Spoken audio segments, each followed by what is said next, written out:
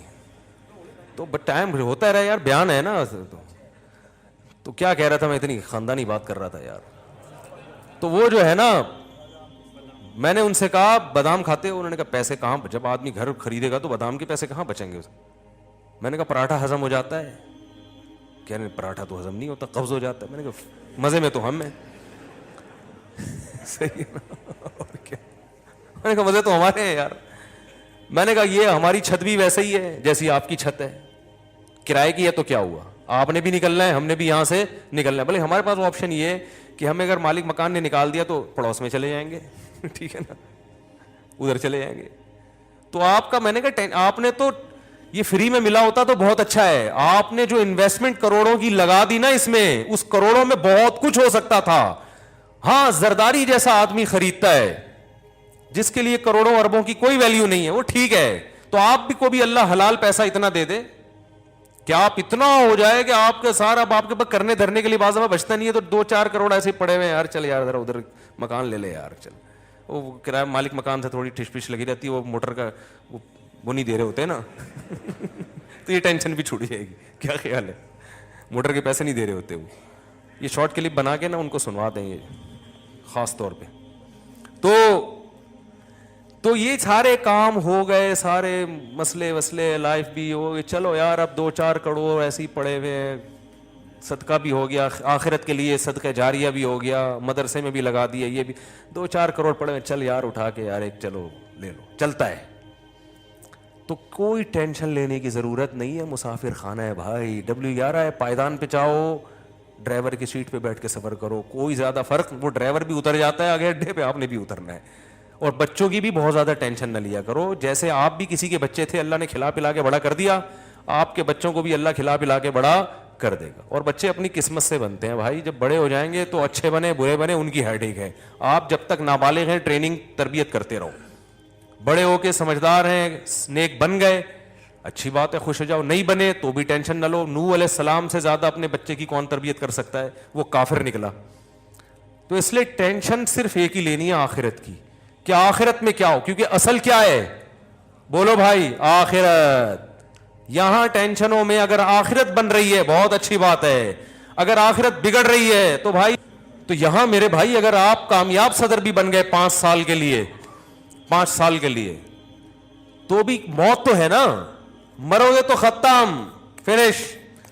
تو بار بار نا یہ الفاظ زبان سے بھی ریپیٹ کرنے چاہیے. جس محفل میں بیٹھے ہیں وہ بھائی سب دھرا رہ جائے گا یار. پہلے لوگ اس طرح کی باتیں بہت کرتے تھے, اب نہیں کرتے. جہاں بھی بیٹھو نا, نبی صلی اللہ علیہ وسلم صحابہ کو ہر موقع پہ مثالیں دیا کرتے تھے. ایک دفعہ آپ صلی اللہ علیہ وسلم نے دیکھا بکری کا بچہ مرا پڑا ہے, مردار کچرے میں, تو آپ نے فرمایا کہ اللہ کی اہمیت, جو اللہ کی نظر میں اس دنیا کی اہمیت اس مردار بچے سے بھی کم ہے. یہ بھی کچھ کی بھی کوئی ویلیو ہوگی, اللہ کی نظر میں اتنی بھی ویلیو. مسافر خانہ ہے, اور ہم نے اتنا اس کو خدا بنا لیا بھائی. دنیا کماؤ آخرت کے لیے. نبی صلی اللہ علیہ وسلم نے فرمایا جو دولت کماتا ہے یعنی تجارت کرتا ہے اس لیے تاکہ لوگوں سے بھیک نہ مانگنی پڑے, تو آپ نے فرمایا وہ قیامت کے دن پیغمبروں کے ساتھ ہوگا. اچھی نیت سے کماؤ, دل نہ لگاؤ بھائی. دل لگنے کی علامت کیا ہے, چھنتی ہے تو تکلیف کتنی ہوتی ہے, سمجھ رہے ہو. دیکھو پیسہ رکھنا برا نہیں ہے. حضرت سلیمان علیہ السلام نے تو اللہ سے حکومت مانگی تھی. نہ پیسہ رکھنا برا, نہ پراٹھے کھانا برا, نہ بڑی بڑی گاڑیاں, اور گھر بنانا بھی جائز ہے. دل نہ لگاؤ. دل لگنے کا پتہ ایسے چلے گا جب یہ چیزیں نہیں ہوتی تو ٹینشن کتنی لیتے ہو, یہ چیزیں چھن جاتی ہیں تو ٹینشن کتنی لیتے ہو. تو پیسہ ڈوب گیا کوئی مسئلہ نہیں ہے یار. ایسے ہی ہے جیسے W11 کی سیٹ پہ بیٹھے ہوئے تھے, کسی نے اٹھا دیا کھڑا کر دیا, تو چلو یار بیٹھے ہوئے تھے زیادہ مزہ آ رہا تھا, کھڑکی والی سائڈ ملی تھی, کراچی کی گندگیاں دیکھتے ہوئے جا رہے تھے ہم. اب جناب ہمیں اٹھا دیا تو کھڑے ہو کے سفر کریں گے, کوئی مسئلہ نہیں ہے. تو تھوڑی سی بس اس میں ہلکی پھلکی سی ٹینشن ہوتی ہے, وہ اتنی ٹھیک ہے. اس سے زیادہ ٹینشن لینے کا بولو نہیں ہے. تو ڈپریشن سے ٹینشن سے نہیں مرو میرے بھائی. یہ ہمارے مذہب کا حکم ہے. کافر اس دنیا کو اصل سمجھتا ہے, ہم اسے W11 سمجھتے ہیں, صحیح ہے نا, مسافر خانہ سمجھتے ہیں. اسی وجہ سے ہم اس میں زیادہ خوش ہوتے ہیں. مسافر کو کوئی چیز مل جائے خوش ہوتا ہے, نہیں ملے پریشان نہیں ہوتا. اللہ سمجھنے کی عمل کی توفیق عطا فرمائے.